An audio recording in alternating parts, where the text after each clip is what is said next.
Bueno, hola a todos. Para quienes no nos conocen, nosotros somos el Voluntariado Mujeres y Territorio. Mi nombre es Juliana. Y bueno, y hoy vamos a conversar con las chicas de las Hilarias, socorristas en red, en el marco de este ciclo de charlas virtual que se llama Mujeres, Maternidades e Infancia. Así que le doy la posta a mi compañera, que les va a estar haciendo unas preguntitas. Y bueno, y si van surgiendo dudas, preguntas, por favor vayan dejándolas en el chat. Así después, a medida que dé el tiempo, las vamos haciendo cuando terminemos. Gracias. Bueno, gracias Juli. Yo soy Agostina, también integrante del voluntariado Mujeres y Territorio. La idea de estas charlas viene siendo que armamos unas preguntitas simples como disparadoras y orientadoras. Y después al final, como dijo Juli, abrimos el chat y leemos algunas preguntas que van haciendo. Lo que sí les pedimos es si pueden ir apagando los micrófonos para que no se interfiera en ningún sonido y esas cosas mientras va hablando una de las compañeras. Y bueno, bienvenidas chicas, muchísimas gracias por acceder a la invitación, la verdad que estamos muy contentas y agradecidas. Así que si quieren arrancamos. Primero queríamos preguntarles si nos pueden contar de qué trata el trabajo que ustedes hacen, cómo son los acompañamientos, si siguen un protocolo, si nos pueden contar algo de eso. Bueno, gracias por la invitación, primeramente. Nosotras siempre felices de que nos inviten a charlas y eso. Bueno, yo soy Romina, soy de Hilarias. La red, digamos, Socorristas en Red, es una articulación de colectivas. En San Juan somos las Hilarias Socorristas en Red, que es una articulación de colectivas en todo el país, digamos. Lo que hacemos es organizarnos para brindar información de uso seguro de medicación para abortar y acompañamos a las personas con capacidad de gestar que han decidido interrumpir un embarazo en algún momento de su vida, digamos. Además de, bueno, siempre producir información de quiénes son estas mujeres. Lo que nosotros siempre contamos es que, como esto, vamos a contar a partir de esos acompañamientos. No hablamos por quienes acompañamos, sino hablamos a partir de la experiencia que nos brinda el acompañar, digamos. Y en eso, bueno, vamos produciendo información, datos de quiénes son estas mujeres, qué hacen, de dónde vienen. Bueno, no sé, Dani, si se quiere sumar ahí a contar algo más. Bueno, sobre cómo básicamente nos organizamos y si hay algún protocolo, bueno, hay varios.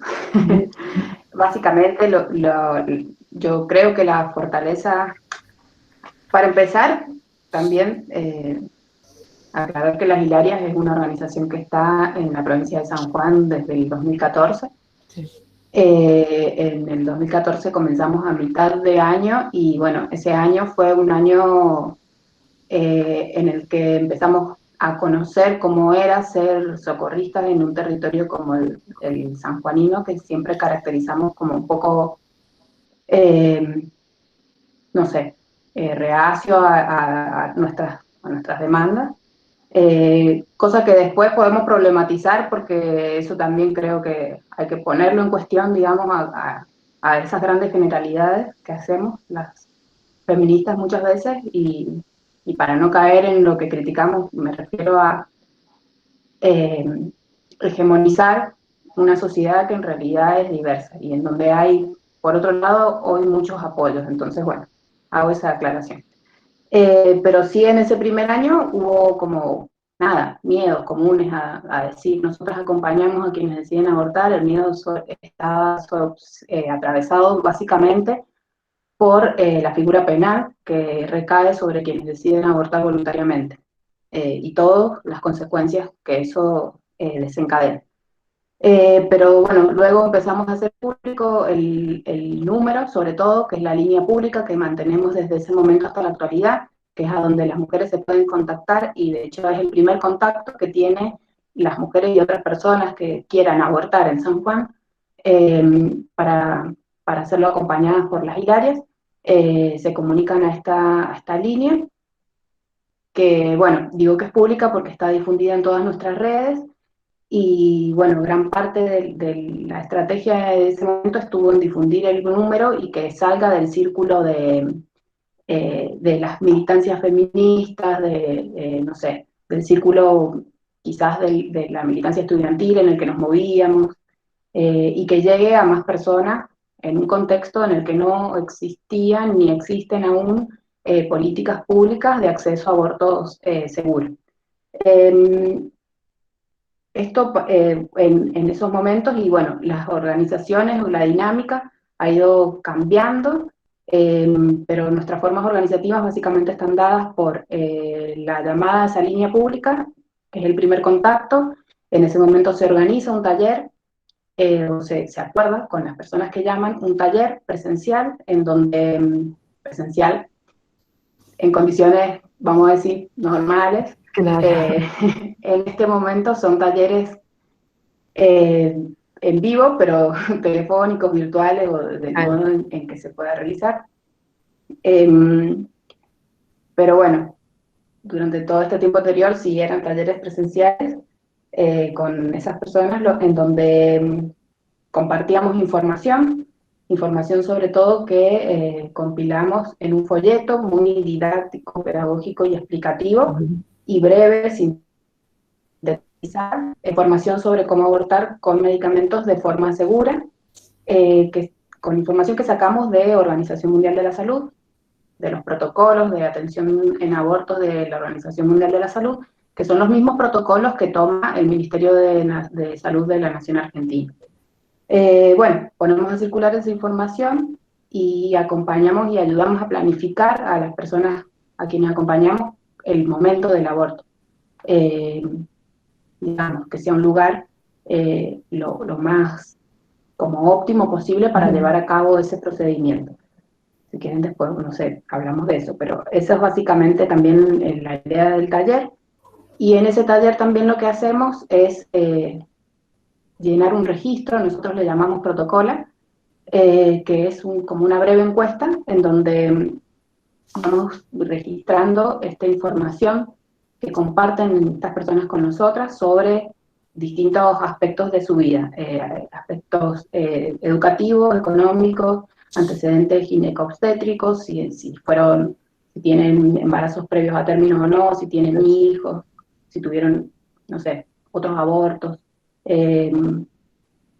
Y después también tiene otra parte que es la que durante mucho tiempo aprendimos, porque es en donde vamos registrando cómo, vamos a decir, cómo interviene la medicación en cada organismo.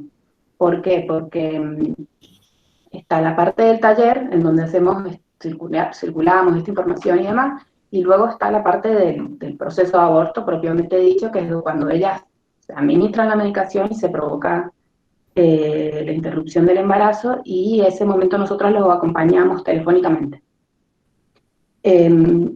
Y ahí, bueno, también tenemos ese otro registro. Así es que básicamente las formas organizativas giran en torno a eso, digamos, en torno a cómo acceden, en torno a cómo compartimos la información y en torno al momento del acompañamiento. También está el momento post-aborto, que ahí también nos damos otra forma organizativa, que es cuando a la semana de que se produce el aborto nos volvemos a contactar con las chicas para ver cómo está todo, para preguntar si van a hacer algún control post-aborto con alguna médica, ginecóloga, ginecólogo de confianza o a quien podamos también recomendar. Por eso también nos interesan las articulaciones con profesionales del sistema de salud, respetuosos de estas prácticas, para poder recomendar a dónde ir y que no vayan, digamos, a alguien con quien tengan que estar simulando. Pero bueno, también pasa.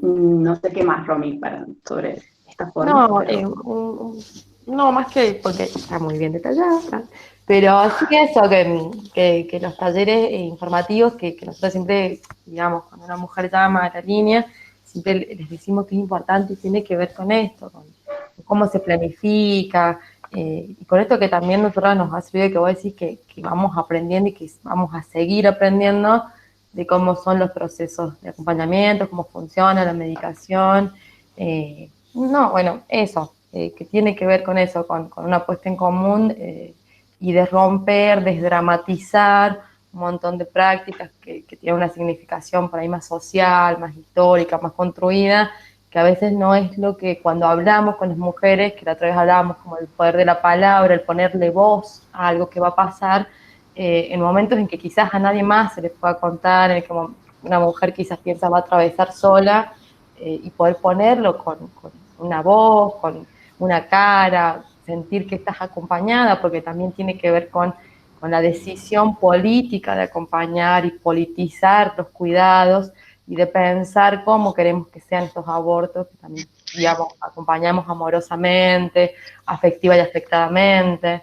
Entonces los talleres tienen todas estas cuestiones en juego y bueno, esto tiene que ver con lo que hacemos, digamos, que después producimos también desde esos lugares, afectivos, afectados, amorosos, eso. Claro, bien. Y en este contexto, como recién decía Dani, esto sería en un contexto normal, pero ¿cómo han podido acomodarse a la situación actual de pandemia, cuarentena y poder seguir acompañando? La pandemia fue un problema, que bueno, fue un problema para las personas en todo el territorio que querían abortar. ¿Por qué? Y porque te confina, digamos, a tu hogar, que es un espacio en el que muchas veces no contás con, no sé, con alguien que sepa tu situación, que conozca tus deseos, que bueno, que a quien poder, que acompañe tu decisión. Ese es uno de los problemas. El otro problema es, bueno, que no puedes salir a buscar básicamente cómo abortar. Y que las formas caseras no son seguras, son riesgosas y todo lo que sabemos. Esas, digamos, serían como las complicaciones estructurales en las que nos ha metido la situación de la pandemia. Ante eso, como red, desde un primer momento hubo una muy fuerte iniciativa para, para ampliar la difusión de nuestras líneas y de las líneas del sistema de salud, como por ejemplo la de salud sexual, que es un 0800, en donde se brinda también información para acceder a las interrupciones legales. Eh, y también eso, o sea, la situación, vamos a decir, que fue acompañada o está siendo acompañada, consideramos, de una forma bastante también potente, justamente por la Dirección de Salud Sexual del Ministerio de Salud de la Nación, al declarar los abortos legales, las ILES, interrupciones legales del embarazo, como un servicio esencial que tienen que prestar todos los sistemas de salud del territorio, ¿no? Entonces, eso por un lado, y bueno, y por otro lado esta fuerte campaña que realizamos desde Socorristas para dar difusión a esa línea, a hacer 0800 y a las líneas socorristas para que cualquier persona, nada, se pueda comunicar.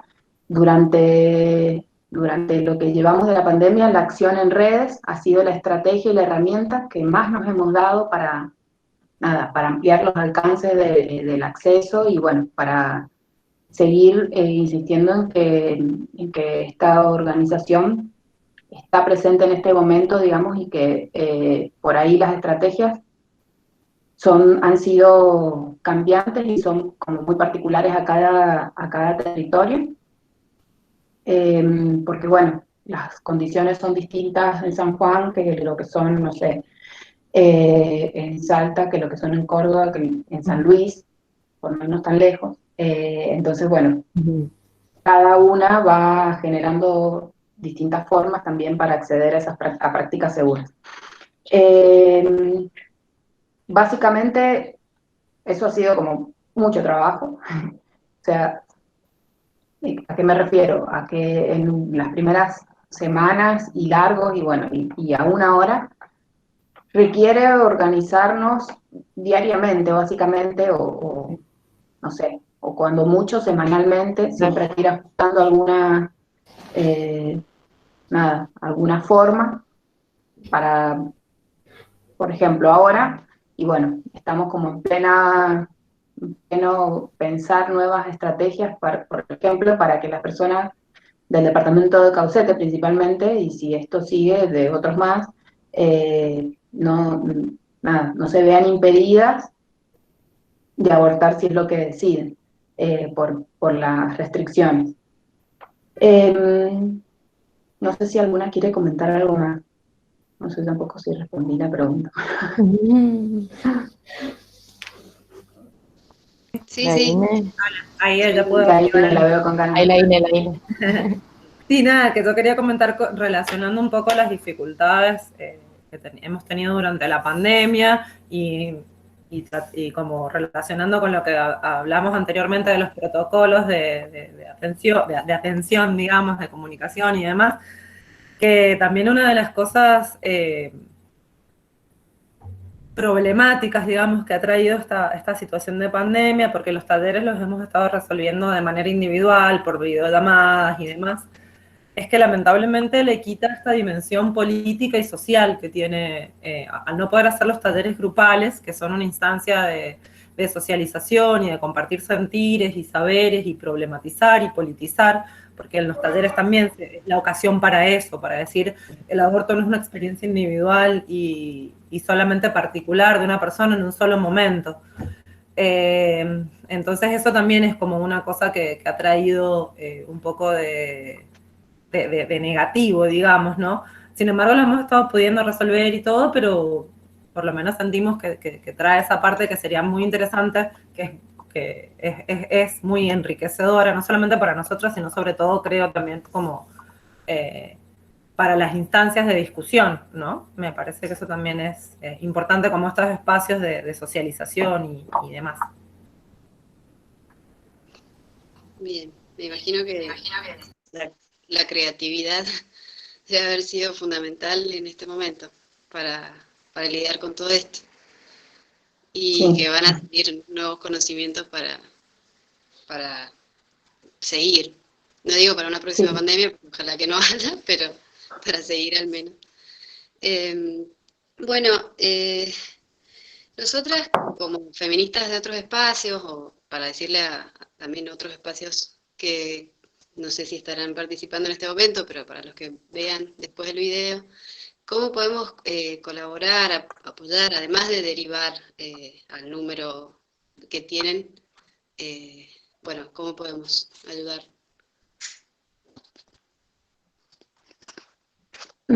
Bueno, hay formas, nosotras, esta generación siempre de documentos, de campañas informativas, campañas no sé, relatos. Por ejemplo, ahora hay relatos en contexto de pandemia, hay algunos relatos de San Juanina. Voy a detenerme en ese solo aspecto, digamos, que es el de difundir, que es darle realidad en realidad. O sea, darle realidad es hacer intervenir las experiencias de aborto en un lugar en donde aún persiste la idea de que no existe como problema el aborto. Entonces, difundir por ahí relatos, difundir. ¿Por qué digo relatos? Porque son por ahí o lo que creemos que impacta de un modo como más en la cotidianidad de las personas, digamos, porque nos muestra justamente cómo el aborto es un suceso que no está exento a las personas que podemos gestar, que puede suceder, que hay distintos motivos por los que sucede, entonces es una forma de darle su condición de cotidiano, que es lo que nosotras sostenemos, digamos, sostenemos el aborto como una práctica que sucede habitualmente en la vida de las personas con capacidad de gestar. Por lo tanto, digamos, se trata hoy de legitimarlo como tal, como una práctica cotidiana. Entonces, bueno, por un lado, difundir todas estas campañas es una forma. Por otro lado, siempre tenemos el número público, que es otra forma, digamos, de ponerlo en circulación, porque es el medio al que se tienen que contactar las personas. Creo que también es muy importante, siempre que alguien nos pide como organizaciones, no sé, porque es común también que alguien que conozca a alguna compañera que está en el feminismo recurra a ella para pedirle información, decirles que se queden tranquilas, que si se contactan con las socorristas van a poder resolver su situación, que tengan paciencia, digamos, como entender que eh, la clandestinidad pone a quien quiera abortar en una situación de desesperación y de desamparo, porque al no haber una política pública de acceso, no, la persona no sabe o se mueve en la incertidumbre, digamos, de no saber cómo resolver esta situación, de no saber a quién pedirle ayuda, de no saber cuándo lo va a poder resolver, el tiempo que pasa es como muy es apremiante, o sea, es un factor muy determinante de cómo se vive esa experiencia. Entonces, el moverse en esa incertidumbre es lo que genera más angustia y que por ahí lleva a hacer, no sé, cosas, no sé, procedimientos de riesgo, por ejemplo.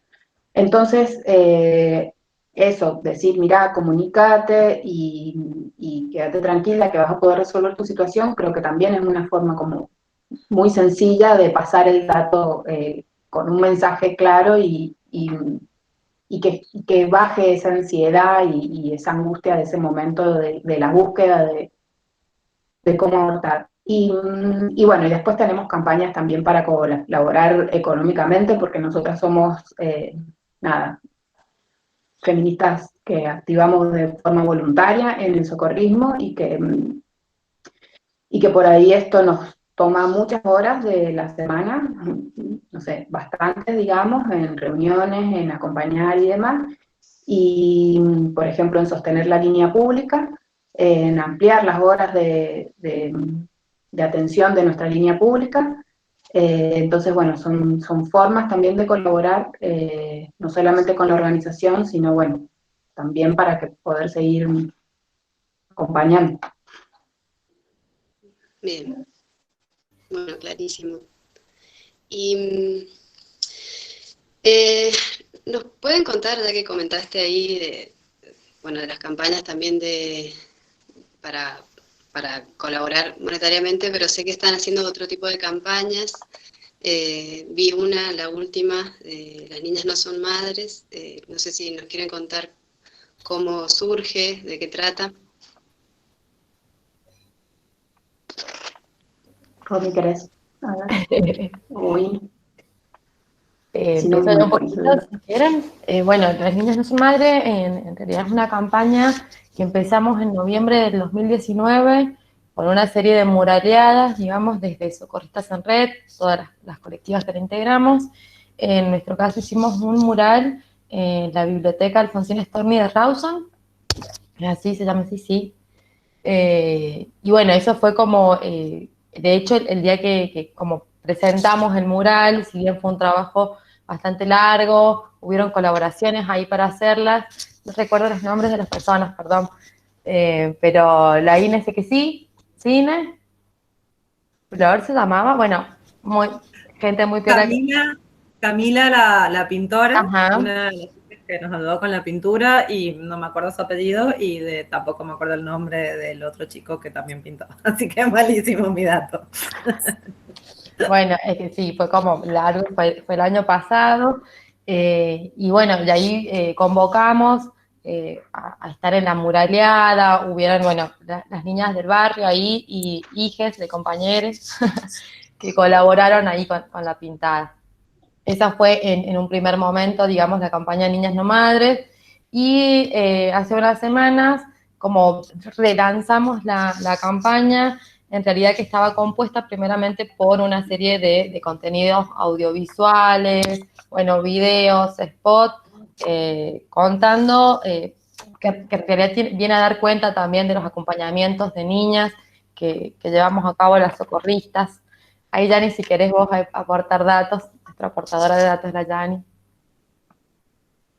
No sé si se tildó. No los tengo a mano, pero en la página de socorristas, ahí como, bueno, a ver, creo que sí los tengo a mano, de hecho.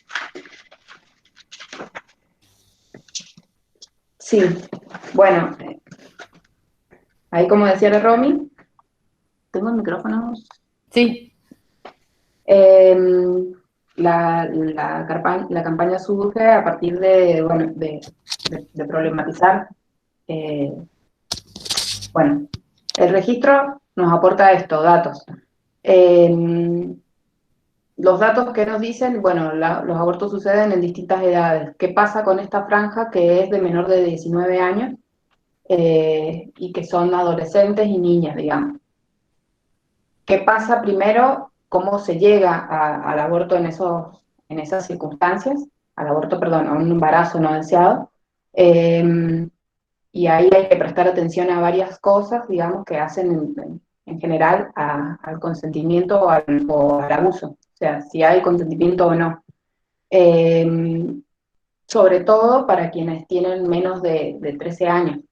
Al respecto, hay como muchos principios, vamos a decir, o como criterios para acompañar y para quizás, más que nada es para escuchar de un modo respetuoso a quienes se encuentran en esa situación, de modo que podamos conocer qué es lo que sucedió y qué es cuál es la decisión, digamos, y que no sea una decisión impuesta.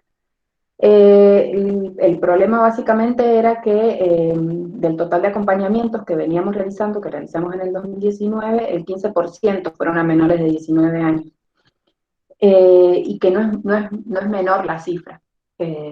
Entonces, bueno, desde ahí empezamos a llamarnos la atención y a investigar también qué implica un embarazo no deseado en menores y qué implica no acceder a un aborto seguro en esas condiciones, desde impactos en la salud en todas sus dimensiones físicas, digamos, que un cuerpo pueda gestar, no indica que pueda también llegar al parto de forma segura, y ese es un gran problema, sobre todo para las más chicas, las más niñas que están en crecimiento.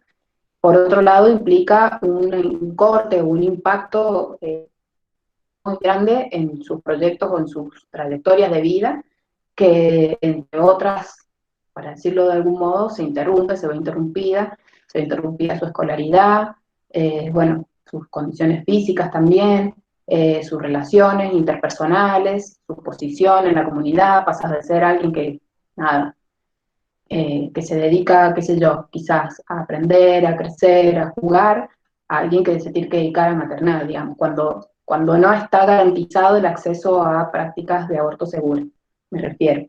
Entonces, todas esas situaciones impactan. Y después, por otro lado, está los modos de acceso a prácticas seguras.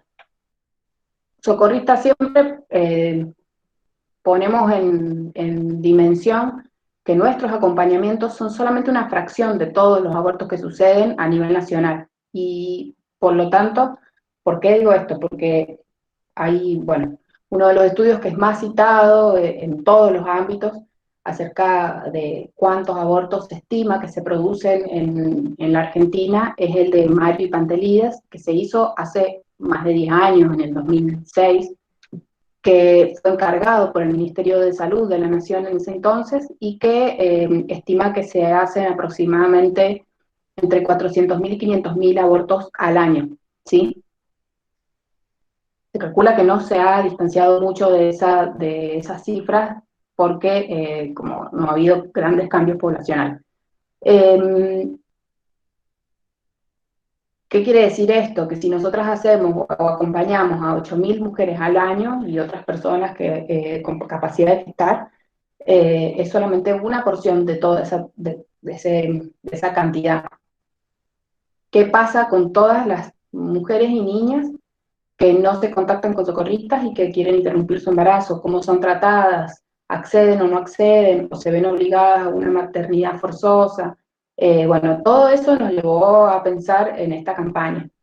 Y por otro lado también, ¿qué encubren, digamos, esos embarazos? ¿Cómo se producen esos embarazos? Cuando, por ejemplo, se trata de niñas abusadas, nos referimos básicamente, digamos, que ese es otro problema o otro aspecto de este problema de embarazos en niñas y adolescentes. No sé, compañeros, si Sí, quieren agregar. eso, en esto de cómo se producen, digamos, también me parece que intenta como tensionar o interpelar, porque, digamos, ante un embarazo de una niña, como el destino es maternar digamos, y no parece como la opción de un aborto como algo más viable para el momento de su vida, digamos, teniendo en cuenta lo que implica un embarazo en una niña, en una adolescente, en esto de pensar que una niña debería en este momento de su vida tener otro tipo de actividad y no estar ni gestando, pariendo y criando en esos momentos. Entonces me parece que también aparece esto como destino obligatorio antes que el aborto, que también, digamos, me parece que esta campaña pone en foco los derechos de niños, niñas y niñes, y también esta política de cuidados, digamos, cómo cuidamos esas infancias, qué se le habilita o qué posibilidades aparecen. Entonces pensar como único destino la maternidad antes que el aborto, y también lo pienso en cuanto hemos acompañado miles de niñas y cuestiones así, que son como difíciles en cuanto a las decisiones, y bueno, capaz que vamos como a figuras más legales cuando hablamos de autonomía progresiva y esto, pero digo, hay una infancia que tiene una voz y está diciendo algo. Entonces también me parece que el foco de la campaña era un poco escuchar qué tienen para decirnos y que también nos tiene que interpelar eso. Bien. ¿Y ustedes realizan un seguimiento o derivan los casos de que son posibles abusos o que se dan cuenta que tal vez sea un abuso? ¿Vas a hablar? No sé si... Ah, no, en este registro, esta protocolar que llenamos, una de las preguntas refiere a si sufriste alguna vez violencia y quién la ejerció. Es un momento, el llenado de la protocola, en donde si esa situación o si la circunstancia de violencia no ha surgido antes, puede surgir, digamos. O sea que no es algo que pasa por alto en el taller informativo. Una vez en contacto con esa situación, no somos nosotras las que acompañamos el proceso de denuncia si es que la mujer está decidiendo eso, denunciar, sino que trabajamos o tratamos de articular con compañeras como por ejemplo la Comisión de Acompañamiento de Ni Una Menos, que se organiza en ese tipo de acompañamiento. Esa es como una de las principales estrategias. Y después, bueno, están las que de algún modo todas como, bueno, o todas, nada, adherimos, que son las de difundir líneas como el 144 o líneas de denuncias en caso de situaciones de violencia. Para el caso particular de niñas y, y adolescentes, y son muchos factores a tener en cuenta, porque, a ver, principalmente se debe de tener en cuenta cuál es su entorno, quiénes acompañan al entorno, qué relación existe en el caso de haber una persona abusadora con esa persona, si viven en el mismo núcleo familiar o no, o en la misma vivienda o no. No sé, si están dispuestas a denunciar qué es lo que se pone a consideración también.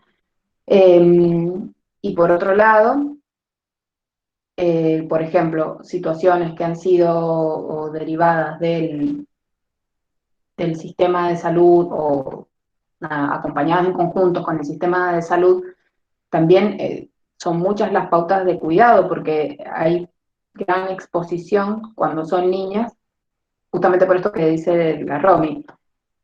Básicamente, como nos relacionamos cuando se trata de infancias y sobre todo infancias, es desde una posición más de tutelaje, vamos a decir. O sea, entonces, por ahí lo que hay que tener en cuenta es más bien eso, cómo acercarnos y cómo escuchar sin imponer, digamos, nada, nuestras propias consideraciones.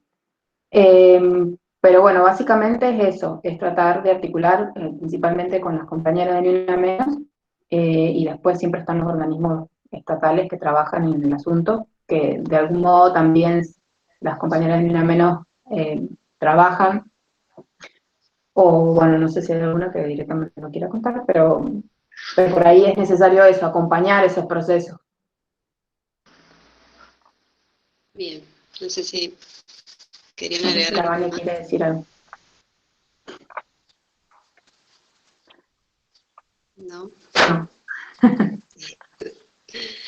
Bueno, sabemos que Socorristas es una red que no solo existe acá en Argentina, sino también en otros países de Latinoamérica, ¿no? ¿Están por ahí? Socorristas en Red es una agrupación de Argentina.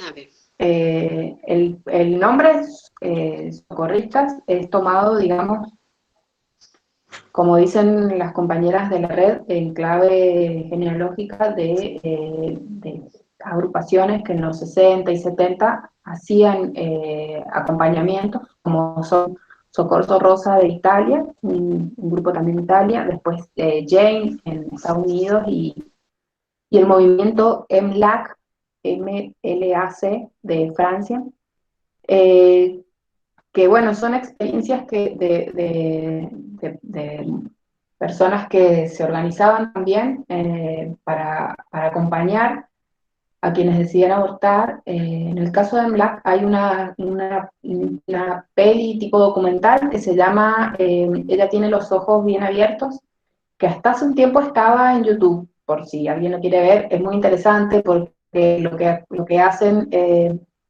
esas mujeres organizadas es acompañar, digámosle, todos estos eventos reproductivos y no reproductivos y sexuales también, digamos. O sea, acompañan los procesos de aborto y también en partos. Y bueno, muestra un poco de la lucha por la legalización en ese contexto. Y eh, lo interesante es que en ese entonces los abortos eran quirúrgicos y estas mujeres, ¿qué hacían? Aprendían, porque bueno, en un principio era derivar o trabajar con médicos, médicas. Después, como tomaron ellas mismas la iniciativa de aprender cómo hacer esos procedimientos.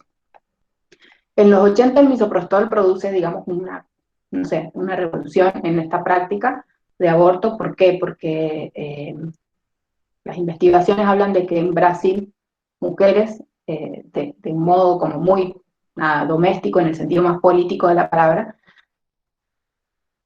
mirando, digamos, los efectos que tiene el medicamento misoprostol que se usaba para tratamiento de problemas gástricos, dan cuenta que está contraindicado para embarazadas y demás, y bueno, de ahí es que surge, digamos, como esta información de que también puede servir para producir abortos, que después es tomada incluso, hasta llega a ser tomada, por ejemplo, por la Organización Mundial de la Salud como un medicamento recomendado, está en la lista de medicamentos esenciales junto con la mifepristona, que es otro medicamento que se utiliza para abortar, está en la lista de medicamentos esenciales.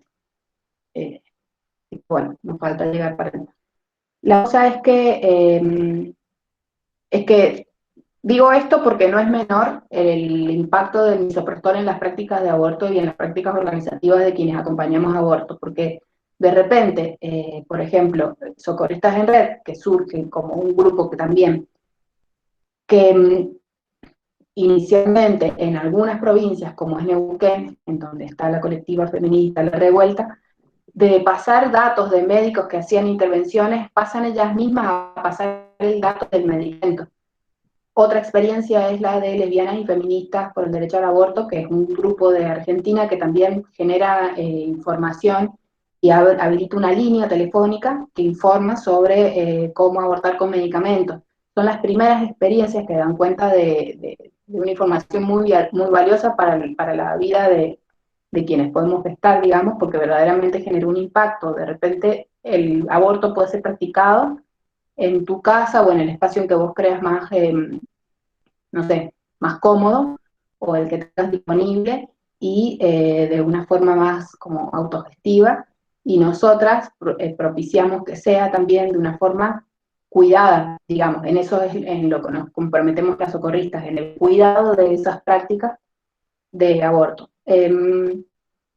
Después, las socorristas, si bien nos organizamos a nivel nacional, sí articulamos en una red latinoamericana de acompañantes en aborto, en la que hay compañeras de Chile, de Colombia, de, no sé, Bolivia, Uruguay, Ecuador, Brasil. México, Ujú. Perú. Hubo una o dos reuniones también de esa red, y bueno, cada vez, por ejemplo, que llega a nuestra línea o alguna de las redes de las socorristas, un contacto o alguien pidiendo ayuda en esas otras regiones, nos ponemos en contacto con esas personas como para decir, mira, puedes llamar acá, puedes contactarte con ellas, y bueno, de algún modo, hoy por hoy, las relaciones están establecidas y hace falta seguir trabajando también para profundizar ese trabajo en red. Pero sí hay como gran conexión. Bien, No sé de qué año es el documental. Ya lo googleo. te preguntaba eso también porque, bueno, una de las preguntas que teníamos para hacerles, chicas, era cuál era el horizonte de esta grupa más allá de la ESI o el ILE, y pensando en los países donde ya no es punible el aborto, si han seguido trabajando, o sea, cómo se ven en el caso de que acá en algún momento se llegue a eso.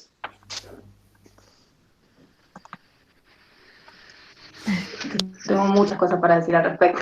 Es que es como súper Pero no existencial. quiero hablar yo nomás, así que... Es que es súper profunda la pregunta, digamos, me parece, ¿no?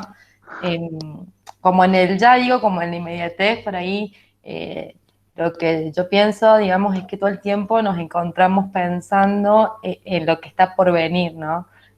Y también por eso, también esto de... Y que también la realidad nos demanda, es súper dinámico, por ejemplo, en este momento de pandemia, lo que está pasando, entonces todo el tiempo nos demanda pensar en nuevas estrategias, nuevas formas, cómo vamos a hacer, cómo nos habilitamos, cómo nos posibilitamos, cómo las mujeres también en ese lugar se posibilitan otras cosas. Pero yo, la verdad que como horizonte que sea la ILE o la real concreción de la ESI que se dé, no sé, me parece que es mucho más profundo, digamos. Eh, Me parece como súper existencial la pregunta, perdón, me cuesta un montón pensarlo así como horizonte, no sé. Yo no escuché la pregunta, ¿la pueden repetir? Porque se me cortó y no pude escuchar la pregunta. Dale, sí. Le preguntaba a las chicas cuál es el horizonte de las hilarias, de las socorristas, una vez que acá no sea punible el aborto y bueno, que la ESI se implemente, digamos. Uh-huh.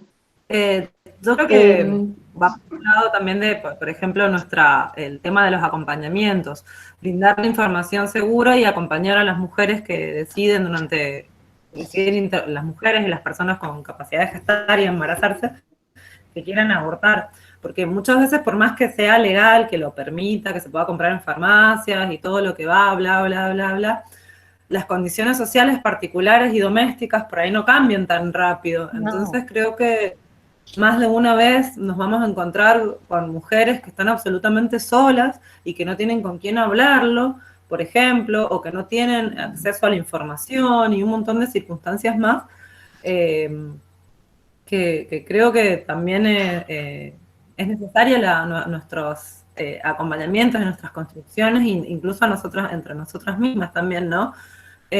Porque eso es algo que vemos mucho también, la soledad en la que se encuentran muchas mujeres y muchas personas, en esta situación en particular, ¿no? Entonces creo que es de alguna manera necesario por ahí en este horizonte que planteas, también plantear políticas del cuidado, extenderlas, entender que el cuidado es escuchar, acompañar, llevarnos, juzgar, perdón, llevarnos, acompañar básicamente, no juzgar, que también tiene que ver con eso, la idea de la campaña En un mundo justo, las niñas son madres. Es resignificar qué significa cuidar, ¿no es cierto? No solamente apañar, que no es el apañar o no sé qué, sino ver cuáles los deseos que va buscando esa persona, que va transformándose esa persona. Creo que más o menos como por ahí iría un poco. Otra cosita, perdón. Yo quería hacer una... Sí, dale, Vane. Es que justo se me cortó, quise activar el micrófono y se me desapareció, no sé bien qué dijiste al último minuto, pero me parece también muy importante en esto de vernos en un horizonte cuando todo sea legal, digamos, la importancia que también va a seguir teniendo nuestro acompañamiento durante todo el buceo, digamos, o el paso por el sistema de salud de la persona que decida acceder.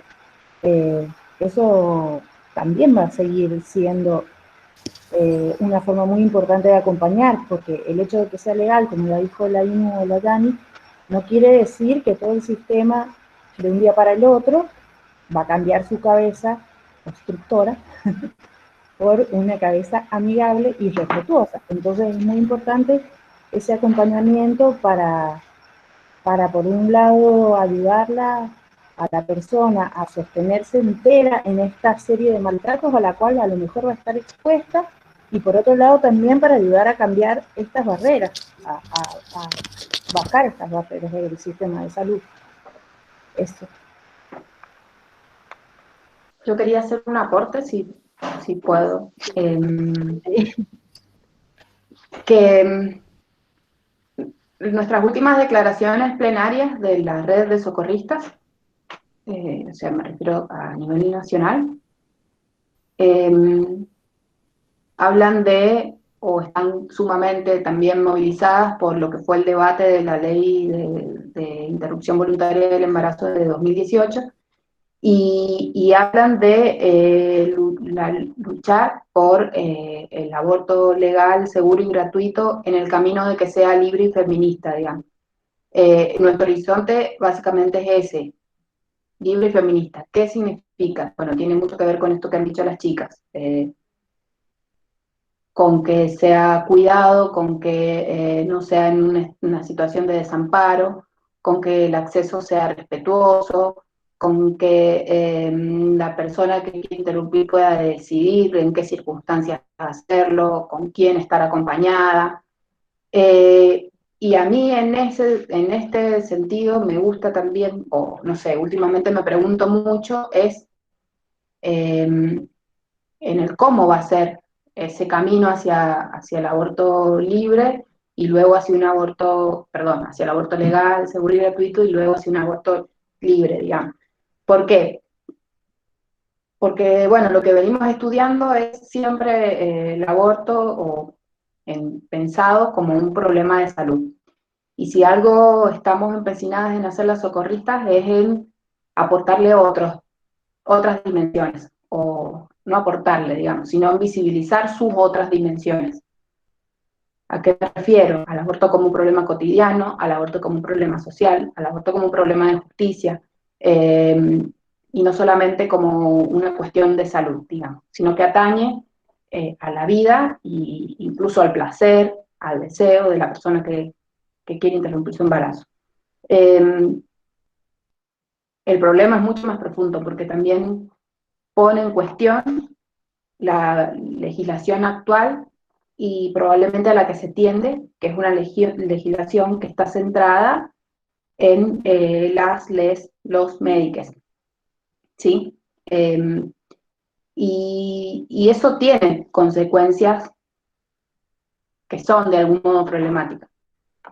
Aquí hay muchos trabajos que hablan del tema y que yo solamente lo puedo como traer a discusión, porque bueno, no soy nada abogada ni qué sé yo, poco entiendo, pero bueno, solamente que me parece que es un aporte que tenemos que empezar a pensar el que vienen estudiando quienes analizan las legislaciones basadas en médicos, o sea, con este nombre.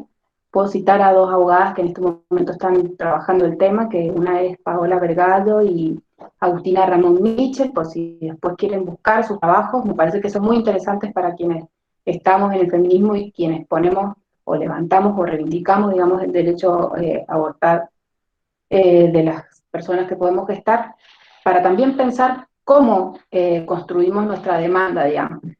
¿Quién va a ser el encargado de resolver nuestra demanda? ¿Qué posibilidades hay de que de la persona que de algún modo tenga que resolver esa demanda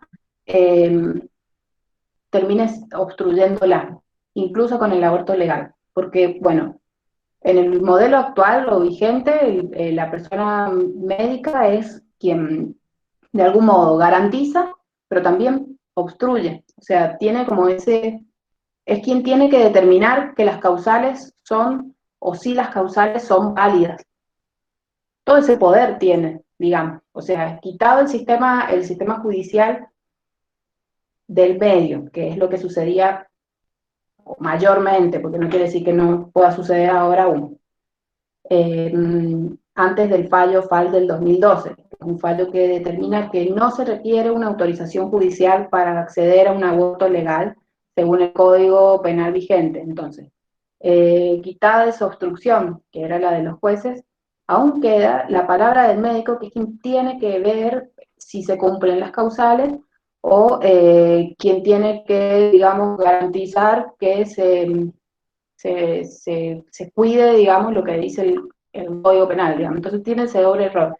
Por eso es como muy fuerte poner el acento ahí, y por otro lado, y no atender a otras dimensiones.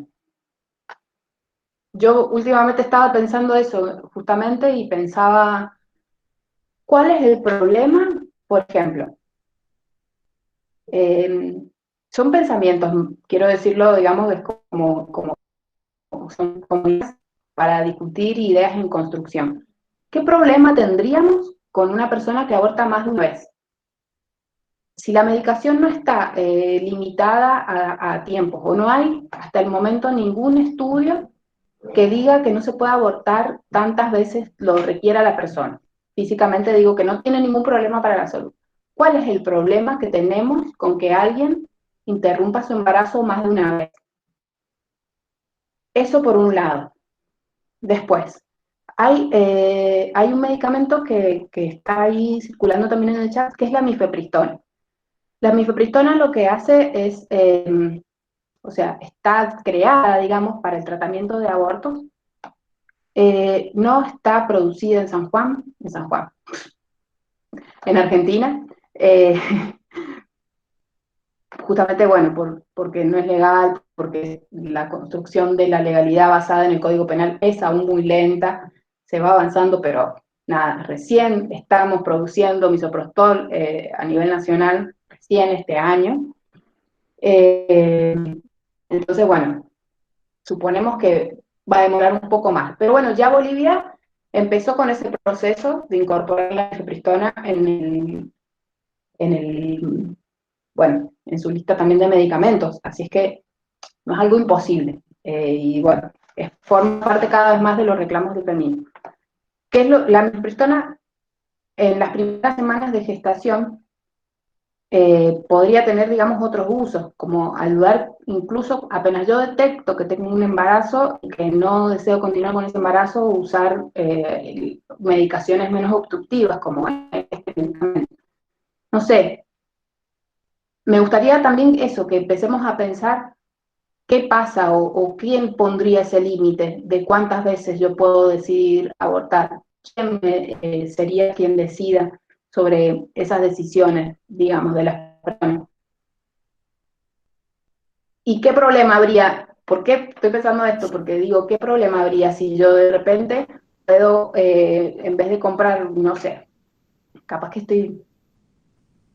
Pero si de repente es un medicamento que está disponible en la farmacia y que no tiene que pasar por una certificación médica. Bueno, no sé, son cosas que habrá que discutir en el futuro, no van a ser discusiones de este momento, pero me parece que está bueno por ahí pensar. Nosotras lo pensamos como socorristas desde hace tiempo. ¿Por qué? Porque no fue tampoco algo que dijimos, todo bien, empezamos a acompañar y sí, vos, no sé, vas a abortar por segunda vez, bueno, listo. No, tuvimos que nosotras mismas, nada, pensar qué es lo que nos pasaba cuando acompañábamos a una persona 2 veces, 3 veces, cuando ya había abortado anteriormente.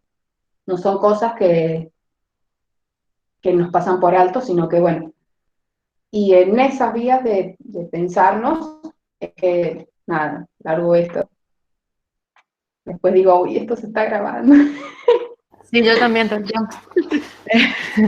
Yo lo que quiero como decir así, que a mí me parece que con todo esto que ha dicho la Yani, la Vani, la Ine, como pensar horizonte, como algo concreto, cerrado, y acá, hasta acá se llegó y listo, eso como me pareció un montón, digamos, en ese sentido. Eso para mí como horizonte es un montón. Es abierto.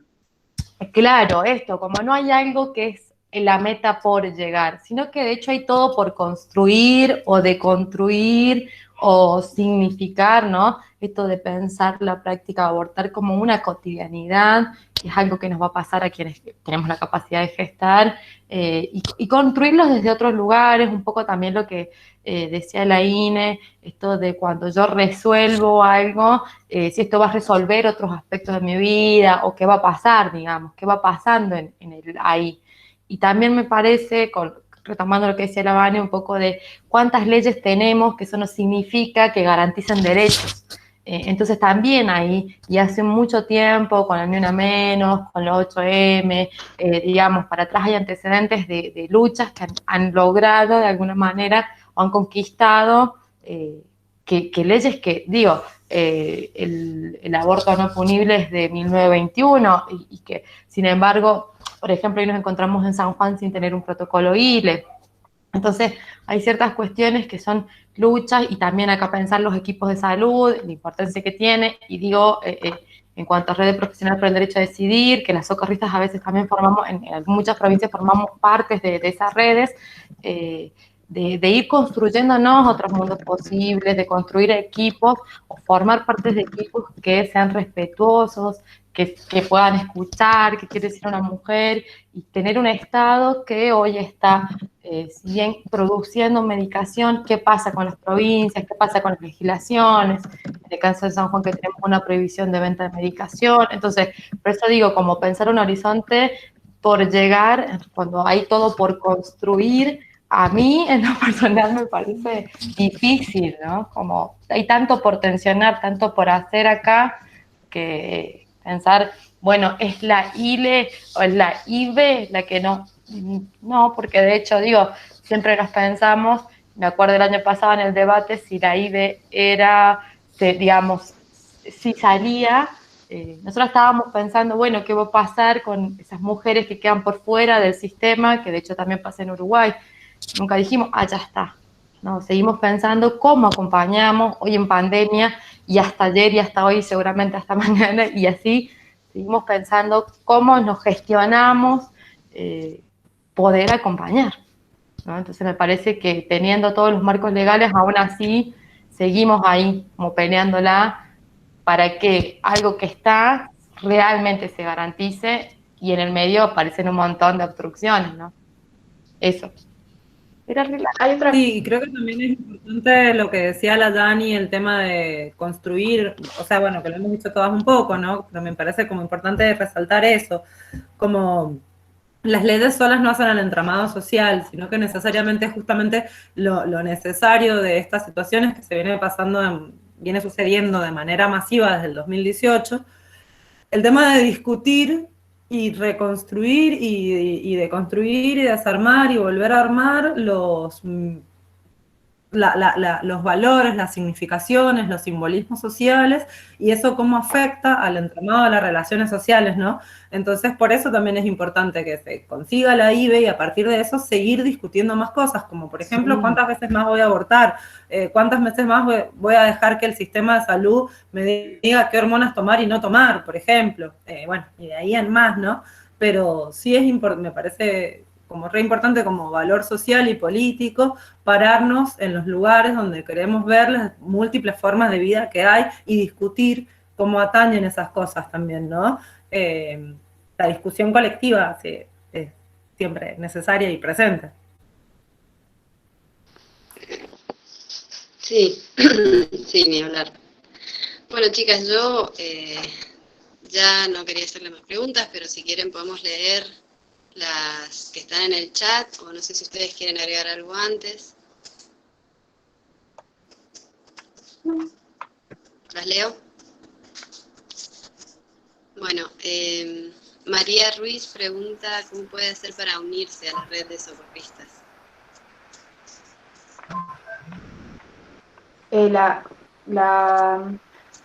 María, no sé si ha estado ya en contacto con algunas de las chicas.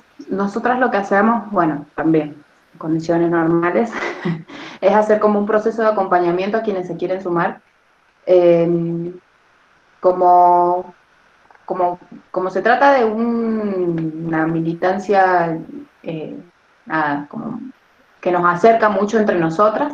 Las Hilarias somos un grupo de militantes que entre nosotras construimos lazos de confianza básicamente, que tienden a forjar otros tipos de lazos también afectivos, amistosos, las amistades políticas, les llamamos, o los vínculos, estos vínculos feministas que vamos construyendo. Nos damos un tiempo también para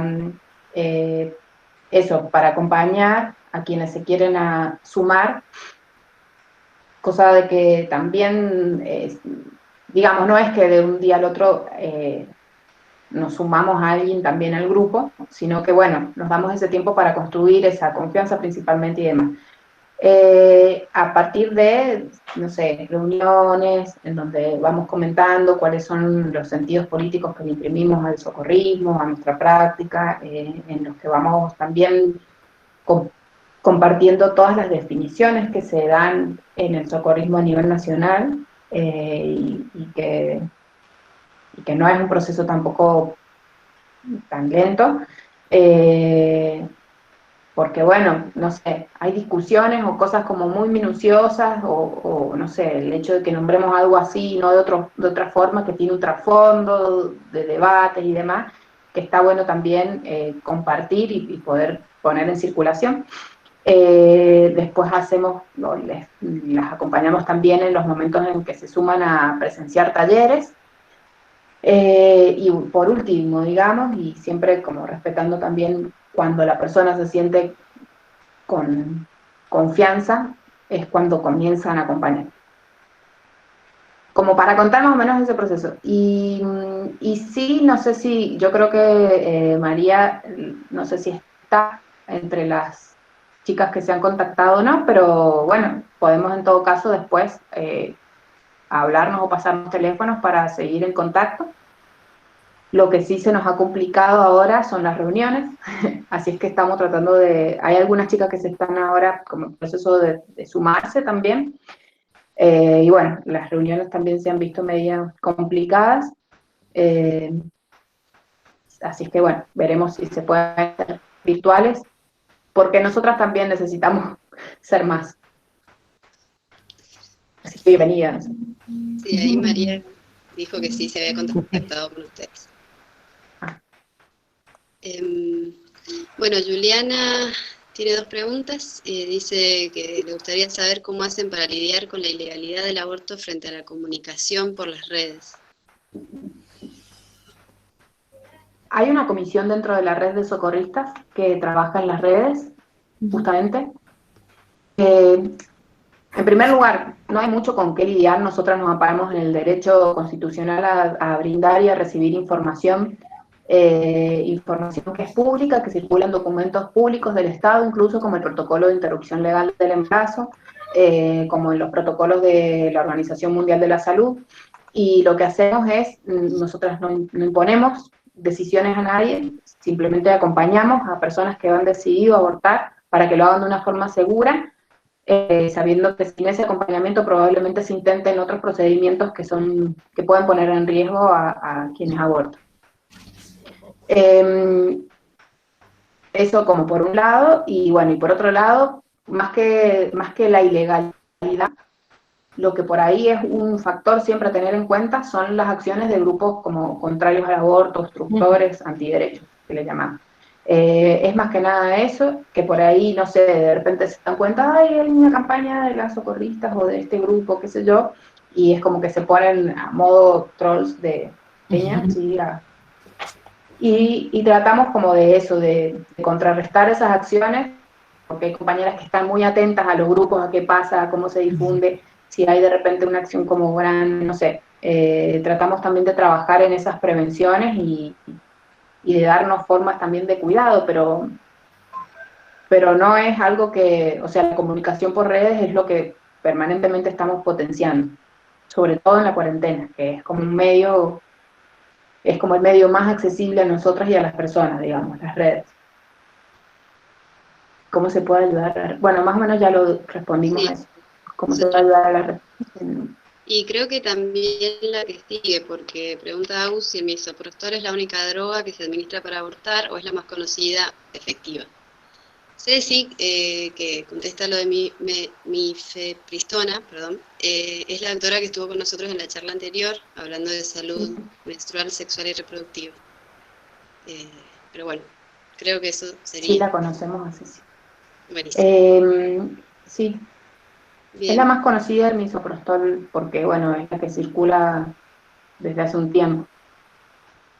El misoprostol circula como, o sea, hoy se produce solo, hasta hace unos años, antes del 2018, digamos que se producía como, solamente se vendía o se comercializaba como Oxapros, que es un combinado de misoprostol y otra droga, diclofenac. El diclofenac no sirve para el tratamiento de abortos, por lo tanto había que tener en cuenta ciertas cuestiones al usarlo, y después del debate y ante la decisión política de, de potenciar la vía de acceso a las ILES en el país, es que también se decide como también impulsar la producción de misoprostol solo, sin otros combinados, o sea, para uso ginecobstétrico, digamos, que incluyen tratamientos de aborto. bien. Bueno, chicas, Yo quería decir una cosa, perdón, bueno, que me quedó ahí colgada en cuanto a los embarazos, digamos, no intencionales en la adolescencia. Y bueno, en ese momento no pude activar la respuesta, pero no, me quedé pensando algunas cosas que son importantes para que queden claras, digamos, y se difundan o se conozcan. Eh, por un lado, bueno, relacionados por un lado con el tema de los abusos a las infancias. En ese caso, si alguna persona que pertenece a algún organismo estatal, ya sea de salud, de educación o donde sea, se llega a enterar que alguna niña o niña ha sufrido un abuso, digamos, y esté o no embarazada, tiene la obligación, si pertenece a estos organismos estatales, de informar para proteger los derechos vulnerados de estas infancias que pueden estar viviendo en un contexto donde se sigue replicando esa misma vulneración. Entonces, por un lado, eso. Y por otro lado, supongamos que una adolescente ha quedado embarazada y tiene menos de 15 años y ha sido con consentimiento o, digamos, no ha habido un abuso, pero sí ha quedado embarazada. Obviamente, si decide interrumpir ese embarazo, dentro del protocolo, el hecho de tener menos de 15 años ya la habilita sin tener tener que construir ninguna causal. El hecho de ser menor de 15 ya es, per se, digamos, una causal para poder acceder a una interrupción legal del embarazo. Entonces, también eso es importante decirlo, porque ni siquiera hay que construir ninguna causal, ni pasar por ningún equipo, ni nada. El hecho ya de la edad es considerada, como explicaba la Yani, por toda una cuestión que tiene que ver con la contextura biológica de la persona y la etapa de crecimiento y demás, a nivel psicológico también, todo, digamos, integralmente su salud, se considera que la ILE entra directamente como causal el hecho de la edad.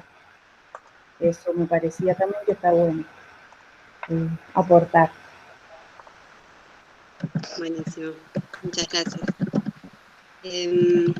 Bueno, yo quería agradecerles, chicas, de nuevo la aceptación a la invitación de estar en la charla y bueno, decir que es muy valorable el trabajo que están haciendo, no solo de acompañar los abortos de una manera segura, sino también cuidada y amorosa. Y bueno, también valorar que no solo hacen acompañamiento, sino también comparten y difunden datos que sirven también para seguir argumentando esta lucha para que, bueno, que el aborto sea legal, libre, y bueno, gracias. No sé si quieren agregar algo más, si no, vamos cerrando, como ustedes quieran. No, gracias por el espacio. Y bueno, nada, a nosotras nos gusta charlar. Básicamente nos gusta mucho también compartir. Y pues no sé, hay intención o ganas de seguir hablando, quizás más, no sé si ni siquiera grabándolo, por ahí sé que nos da un poco de timidez en la exposición y qué sé yo, pero siempre encantadas de pensar o de debatir, de discutir, digamos, seguir charlando cosas. Buenísimo.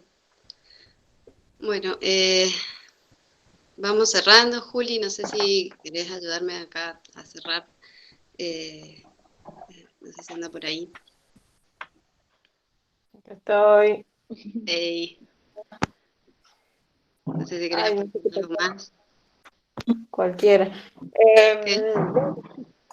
No, nada, se me perdió.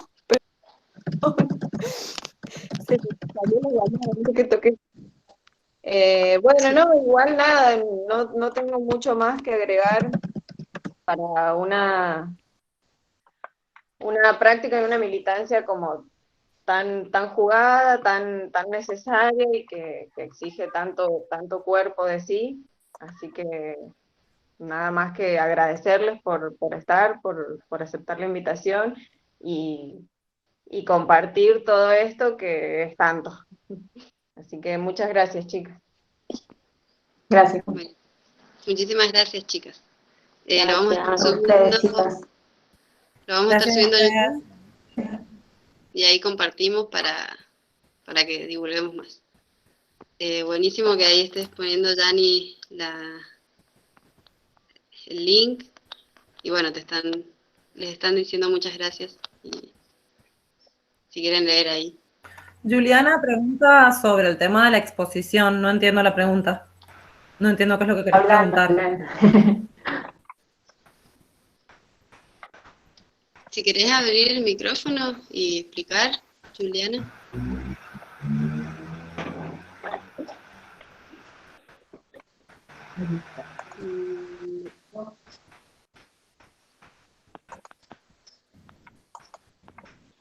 Me está escribiendo, parece.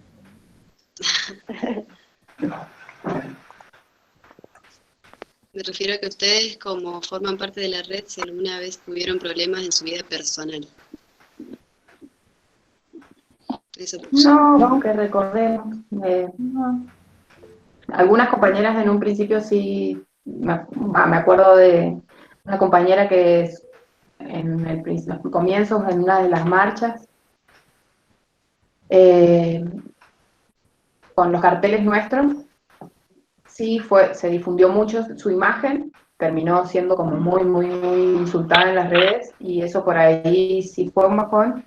No es que a nuestra compañera le haya afectado, porque bueno, a ella no, verdaderamente, pero sí, nada, es algo como que no, que hay un gran consenso también social hoy en día, digamos, de apoyo, que también nosotras, el ser públicas es una estrategia, eso es algo que venimos pensando y discutiendo desde hace años también, porque sería muy contraproducente también el nosotras mismas clandestinizarnos, digamos. Entonces, si lo que hacemos, hacerlo público, dar referencias de por qué lo hacemos y de qué derechos nos amparamos y todo eso, al contrario, nos ayuda mucho.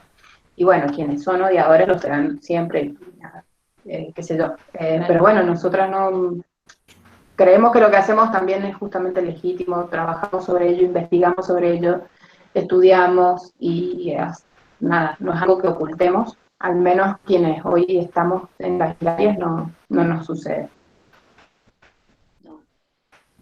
coloca que a ella le pasó con ir a una marcha por esa pregunta. Sí. Bueno, es como así ya, y la verdad que los odiadores van a ser odiadores siempre, y creo que a todas en algún punto Claro.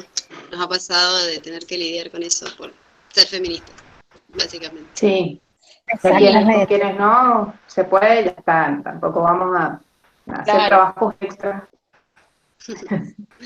Genial. Nosotras Bueno, actuamos desde el derecho de dar información y estamos acompañando a personas, digamos, que tienen también derechos, o sea, por esa razón nos amparamos ahí, nos sentimos seguras en eso. Nadie nos puede juzgar, digamos, legalmente, cuando somos nosotras las que estamos defendiendo derechos.